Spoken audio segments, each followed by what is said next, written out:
Hi, I'm Melissa Clark from the dining section. It's that brisket time of year again. The Jewish holidays are upon us. Are you gonna make brisket? I'll bet if you do, you go to the butcher shop and you just get brisket, right? Well, there are actually two kinds of brisket, and I'm gonna show you the difference.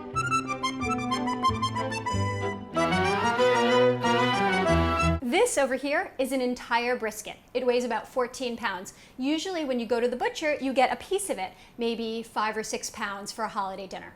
When the butcher cuts up a piece of brisket, what he does is he looks for this part over here. This is the navel, this part that comes up, and then he just cuts right behind it, separating it into two pieces. The first cut is the leaner piece of brisket. You can see it in the muscle fibers. Do you see how they're close together? There's no fat in between them. There's a little bit of fat on top. There's some fat in the middle.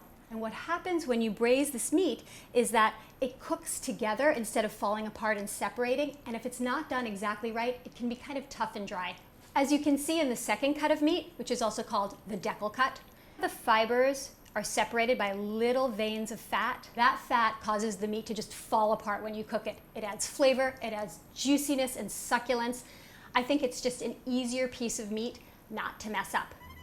But the choice is yours. This Rosh Hashana, if you like your meat on the leaner side, get the first cut. If you want it a little bit fattier and richer, ask for the second cut. Or if you're feeding a lot of people, buy the whole entire brisket and braise it in one big piece. That's how chefs cook it. That's how they make it so delicious. The choice is yours.